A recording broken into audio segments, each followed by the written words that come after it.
नमस्कार. टेक्निकल फंडा देव दीक्षित या आपल्या यूट्यूब चॅनलवरती पुनश्च एकदा तुम्हा सर्वांचं हार्दिक स्वागत. आपण परवा एक व्हिडिओ टाकलेला होता की अशी दुकानदारी करा गिऱ्हाईकांची रांग लागेल. त्या व्हिडिओला आपण सर्वांनी खूप चांगला प्रतिसाद दिला, त्याबद्दल आपणा सर्वांचे खूप खूप आभार. तर असेच माहितीपूर्वक आणि कामाचे व्हिडिओ आपण आपल्या चॅनलवरती अपलोड करीत असतो. पाठीमागचा व्हिडिओ जर कोणी पाहिला नसेल तर अवश्य पहा.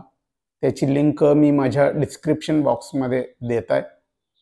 तर त्या व्हिडिओमध्ये आपण उधारीचा विषय घेतलेला नव्हता, तर तो विषय आज आपण या व्हिडिओच्या माध्यमातून मांडणार आहोत. हे पहा, दुकानदारी करत असताना अनेक अडचणींना आपल्याला सामोरं जावं लागतं आणि त्यातली एक सगळ्यात मोठी अडचण म्हणजे उधारी. आता ह्या उधारीचं काय करायचं? अनेक व्यापारी त्रस्त आहेत, मग तो छोटा असो मोठा असो कुणी असो. व्यापार म्हटलं की उधारी आली आणि उधारी म्हटलं की माणसाला अनेक अडचणी येतात. अडचणींचं स्वरूप काय आहे ते सुरुवातीला आपण बघूया. काय होतं, ग्राहक आपल्याकडे येतो आणि एक 500 रुपयाची, 1000 रुपयाची, 10,000 रुपयाची वस्तू खरेदी करतो. ज्याचं जसं दुकान असेल, ज्याचं जसं साहित्य असेल त्याप्रमाणे त्याची उधारी असते. मग काही ग्राहक असतात ते इमानदारीनं वेळच्या वेळेला आपल्याला उधारीचे पैसे आणून देतात, पण काही ग्राहक हे पैसे वेळेवर देत नाही आणि त्यातल्या त्यात काही ग्राहक हे उधारीचे थोडेफार पैसे देतात, बाकीचे देत नाहीत. आणि काही ग्राहक तर असे असतात की ते उधारीचे पैसेच देत नाहीत आणि आपण उधारी मागू म्हणून आपल्या दुकानाला वळसा मारून दूरच्या रस्त्याने सुद्धा ते जायला कमी करत नाही. आणि आपण फोन केला की मग यांची अनेक कारणं असतात. आम्ही काय गाव सोडून पळून चाललोय का? हे सगळ्यात फेमस कारण आहे. माझे 2 तारखेला पैसे येणार आहेत, घरी कोणीतरी आजारी आहे. एक ना दोन अशा प्रकारची अनेक कारणं ग्राहक आपल्याला सांगत असतो. आणि आपली अडचण अशी होते की आपण समोरच्या व्यापाऱ्याकडून रोख पैशाने आपल्या दुकानामध्ये माल घेतलेला असतो. आपले पैसे अडकले की मग समोरच्या व्यापाऱ्याला पैसे द्यायला येणार कुठून, आपली पंचायत होते. उधारी न द्यावी तर आपला व्यवसाय चालत नाही अशी परिस्थिती. मग काय करायचं? सगळ्यात मोठा हा कॉमन प्रश्न आहे, काय करायचं? ह्या उधारीचं काय करायचं? ह्याच्यामध्ये 2 मतप्रवाह आहेत. एक मतप्रवाह असा आहे की उधारी द्यायचीच नाही आणि दुसरा मतप्रवाह आहे की उधारी ठराविक द्यायची किंवा उधारी द्यायला लागेल. आता मार्केटमध्ये आपण व्यवसाय चालवत असताना आपल्या एक गोष्ट लक्षात येईल की आपल्याला एक सल्ला अनेक व्यक्ती असा देतात की अरे बाबा, उधार दिल्याशिवाय तुझा धंदा चालणारच नाही, तुझ्याकडे गिऱ्हाईक येणारच नाही. एक सल्ला असा दिला जातो की तू उधारीत धंदा करू नको. कुणाचं खरं धरायचं आणि कुणाचं खोटं, हा एक मोठा गंभीर प्रश्न आहे. आज याच्यावरचं माझ्या परीनं एक छोटंसं सोल्युशन मी तुम्हाला देणार आहे आणि ते सोल्युशन तुम्हाला कितपत पटतंय आणि त्याची तुम्ही कितपत अंमलबजावणी करताय त्यावरती तुमच्या दुकानदारीचं यश अवलंबून असणार आहे. उधार देणं ह्या गोष्टीकडं थोडंसं विश्लेषणात्मकपूर्वक बघूया. तर काय करायचं?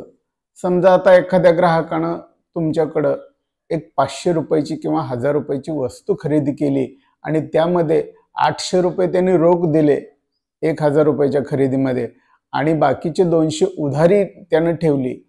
तर पहिल्यांदा तुम्ही त्या ग्राहकाला प्रेमानं समजावून सांगा की आम्हाला उधार देणं परवडत नाही आणि आम्ही समोरच्या व्यापाऱ्याकडून रोखीनं व्यवहार करतो. तरी तुमचा ग्राहक ऐकत नसेल तर त्या रकमेमध्ये कमीत कमी रक्कम तुम्ही त्याच्याकडे शिल्लक ठेवा. जसे की तो 200 ठेवायला सांगत असेल तर तुम्ही 100 किंवा 150, 50 रुपये अशा प्रकारे त्याच्याकडे उधारी ठेवा. आणि तुमच्या दुकानामध्ये एका वहीत 3 ते 4 कॅटेगरी बनवा आणि त्या कॅटेगरीमध्ये 1, 2, 3, 4 अशा प्रकारच्या 4ही ग्राहकांची लिस्ट तयार करा. तसं तर उधार देणं चुकीचं आहे, पण जर आपला व्यवसाय त्याच्याशिवाय चालतच नसेल तर उधारी कशी द्यायची हा एक सगळ्या महत्त्वाचा मुद्दा मी तुम्हाला सांगतोय। तर पहिल्या कॅटेगरीमध्ये तुमचे जे पैसे ग्राहक वेळेवर देतात त्यांची नावं तुम्ही लिहा।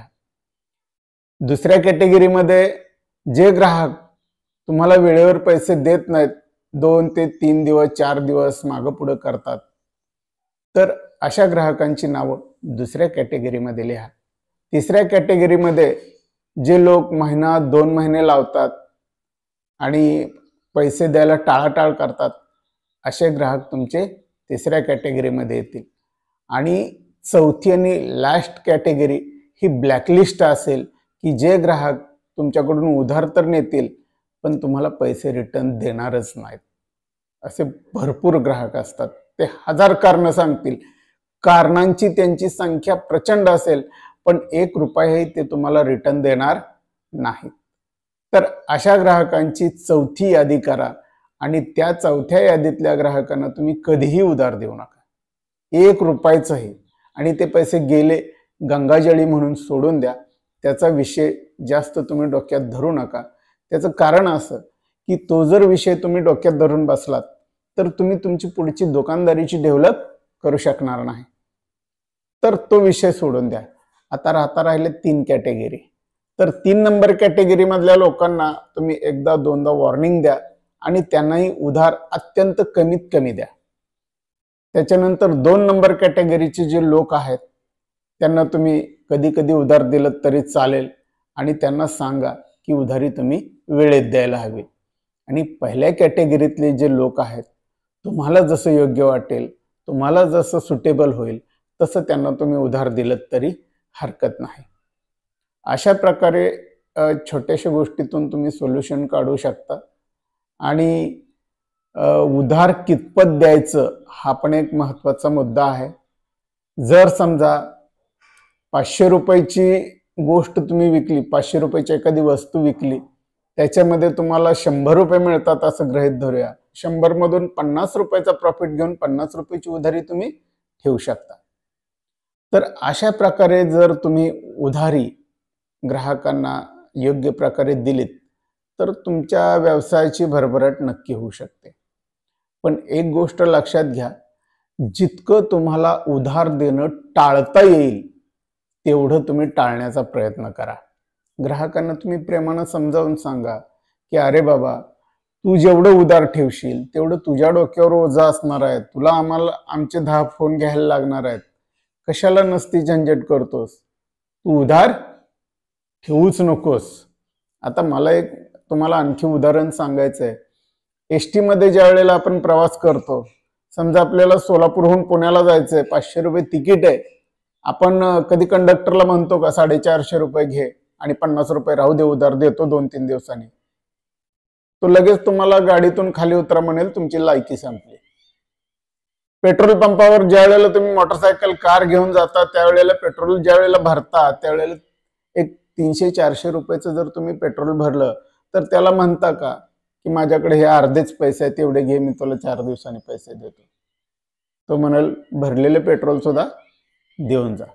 मग आपल्याच दुकानामध्ये उधारी का?